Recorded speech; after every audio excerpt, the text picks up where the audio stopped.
वक्रतुण्डाय धीमहि तन्नो दन्ति प्रचोदयात् स्वाहा एकदन्ताय विद्महे वक्रतुण्डाय धीमहि तन्नो दन्ति प्रचोदयात् स्वाहा एकदन्ताय विद्महे वक्रतुण्डाय धीमहि तन्नो दन्ति प्रचोदयात् स्वाहा एकदन्ताय विद्महे वक्रतुण्डाय धीमहि तन्नो दन्ति प्रचोदयात् स्वाहा एकदन्ताय स्वाहा एकदन्ताय विद्महे वक्रतुण्डाय धीमहि तन्नो दन्ति प्रचोदयात् स्वाहा एकदन्ताय विद्महे वक्रतुण्डाय धीमहि तन्नो दन्ति प्रचोदयात् स्वाहा एकदन्ताय विद्महे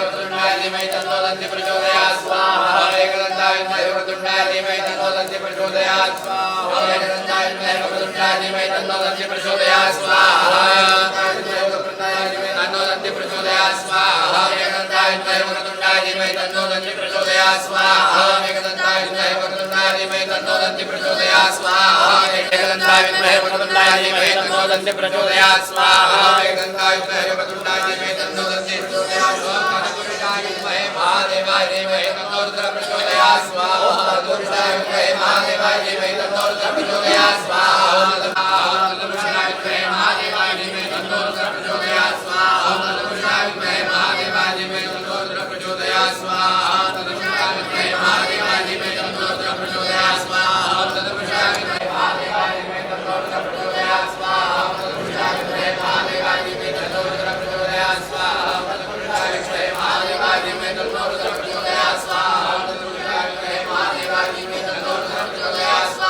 नारायणाय विद्महे वासुदेवाय धीमहि तन्नो विष्णु प्रचोदयात् स्वाहा नारायणाय विद्महे वासुदेवाय धीमहि तन्नो विष्णु प्रचोदयात् स्वाहा वासुदेवाय धीमहि तन्नो विष्णु प्रचोदयात् स्वाहा नारायणाय विद्महे वासुदेवाय धीमहि तन्नो विष्णु प्रचोदयात् स्वाहा नारायणाय विद्महे वासुदेवाय धीमहि तन्नो विष्णु प्रचोदयात् स्वाहा नारायण स्वाहा नारायणाय विद्महे वासुदेवाय धीमहि तन्नो विष्णु प्रचोदयात् स्वाहा नारायणाय विद्महे वासुदेवाय धीमहि तन्नो विष्णु प्रचोदयात् स्वाहा नारायण वासुदेवाय धीमहि तन्नो विष्णु प्रचोदयात् स्वाहा नारायणाय विद्महे वासुदेवाय धीमहि तन्नो विष्णु प्रचोदयात् स्वाहा देवाय धीमहि तन्नो विष्णु प्रचोदयात् स्वाहा नारायणाय विद्महे वासुदेवाय धीमहि तन्नो विष्णु प्रचोदयात् स्वाहा तन्नो विष्णु प्रचोदयात् स्वाहा नारायणाय विद्महे वासुदेवाय धीमहि तन्नो विष्णु प्रचोदयात् स्वाहा नारायणाय विद्महे वासुदेवाय धीमहि तन्नो विष्णु प्रचोदयात् स्वाहा नारायणाय विद्महे वासुदेवाय धीमहि तन्नो विष्णु प्रचोदयात् स्वाहा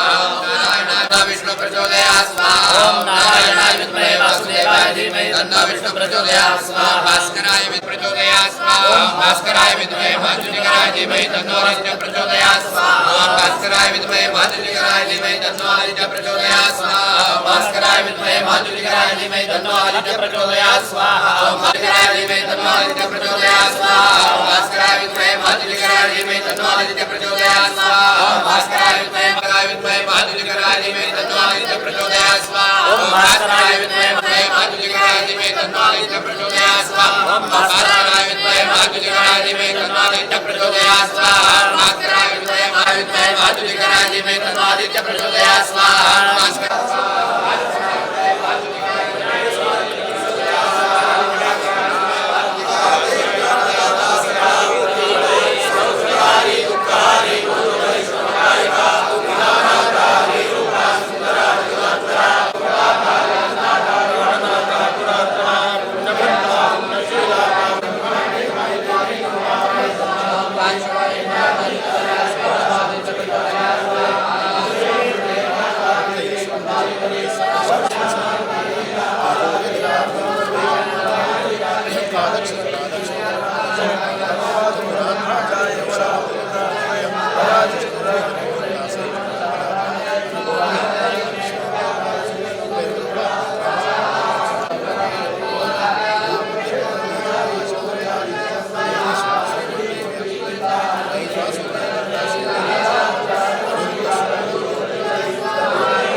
धर्मसे अथो हरिद्रवेशो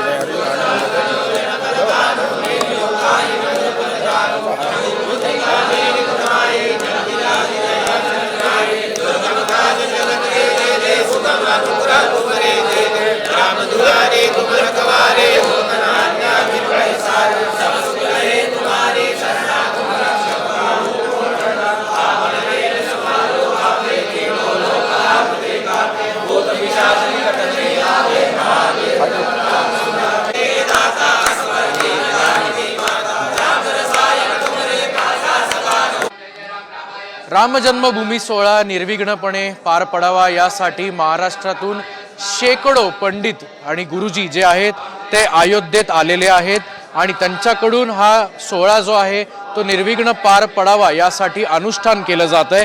रामरक्षा असेल, मारुती स्तोत्र असेल किंवा हनुमान चालीसा असेल, या तिन्ही गोष्टींचा जप या ठिकाणी सातत्याने केला जातोय। पुण्यातील श्री सद्गुरू ग्रुप कडून हा सगळा जो कार्यपाठ आहे तो त्याचं आयोजन जे आहे ते केलं गेलेलं आहे। माझ्या पाठीमागे जर तुम्ही सगळं हे दृश्य बघितलं तर अतिशय प्रसन्नतेचं आणि चैतन्यमय असं वातावरण या ठिकाणी आपल्याला पाहायला मिळतं।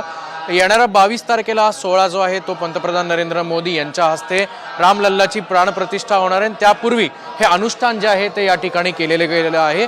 या ग्रुपचे अध्यक्ष यशवंत कुलकर्णी माझ्यासोबत आहेत। सर, एकंदरीत मला थोडीशी माहिती सांगा की किती दिवसांपासून हे सुरू आहे, यज्ञ आहे, होम आहे आणि याचं नेमकं कारण काय? नमस्कार। श्रीराम जन्मभूमी तीर्थक्षेत्र न्यास अयोध्या यांनी आणि श्री सद्गुरू ग्रुप पुणे महाराष्ट्र या संस्थेनं संयुक्तरित्या गेली 15 महिने इथं चारी वेदांचं अनुष्ठान सुरू आहे। 4 नोव्हेंबर 2022 कार्तिकी एकादशीला चारी वेदांचे घनपाठी गुरुजींनी हे अनुष्ठान सुरू केलेलं आहे आणि ह्या अनुष्ठानाचा प्रामुख्यानं उद्देश जो आहे की प्रभू रामांचं अयोध्येमधलं मंदिरचं पुनर्निर्माण निर्विघ्नपणे व्हावं, त्याचबरोबर प्राणप्रतिष्ठा सोहळा निर्विघ्नपणे व्हावा यासाठी चारी वेदांचं अनुष्ठान महाराष्ट्रातल्या प्रत्येक जिल्ह्यातून 5 गुरुजी येऊन इथं करतायत। प्रतिपदा ते पौर्णिमा किंवा प्रतिपदा ते अमावस्या असं 14 दिवसाचं एक सत्र असतं। आत्तापर्यंत 30 सत्र पूर्ण झालीत, 15 महिने पूर्ण झालेले आहेत आणि त्या 5 गुरुजींमध्ये 2 वैदिक असतात आणि 3 याज्ञिक असतात। प्रत्येक या आता चारी वेदांची घनपारायणं इथं अनेक वेळा झालेली आहेत। ही वास्तू राम जन्मभूमी तीर्थक्षेत्र न्यास अयोध्या यांनी आम्हाला या कामासाठी दिलेली आहे आणि याची खरं तर प्रेरणा स्वामी गोविंदगिरी महाराज जे राम जन्मभूमी न्यासाचे कोषाध्यक्ष आहेत, ते आमच्याही संस्थेचे प्रमुख मार्गदर्शक आहेत आणि माननीय श्री चंपतरायजी जे याचे महासचिव आहेत, त्यांच्या प्रेरणेतनं आणि त्यांच्या आशीर्वादाने हे अनुष्ठान सक्रियपणे सुरू आहे। इथे नेमकं काय कार्य पार पडतं आणि इथून पुढचे किती दिवस हे सगळं कार्य पार पडेल?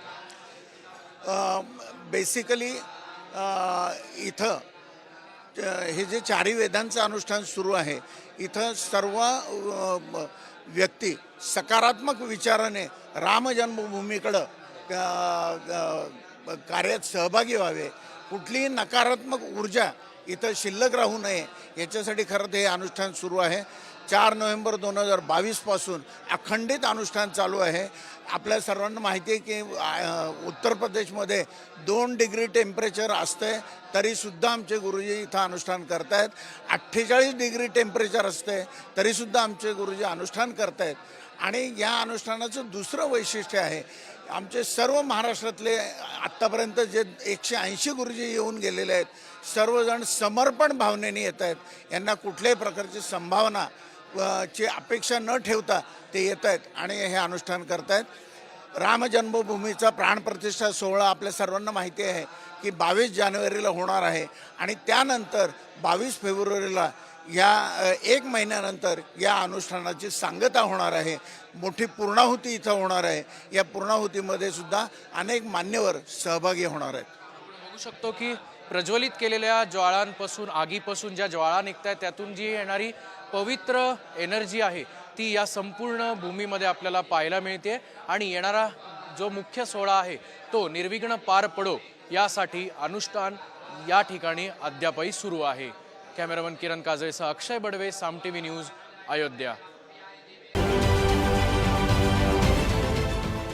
देश विदेशातील प्रत्येक घडामोडींचे लाईव्ह अपडेट मिळवण्यासाठी आता साम टीव्हीच्या सर्व सोशल मीडिया प्लॅटफॉर्मला लाईक, फॉलो आणि सबस्क्राईब करा.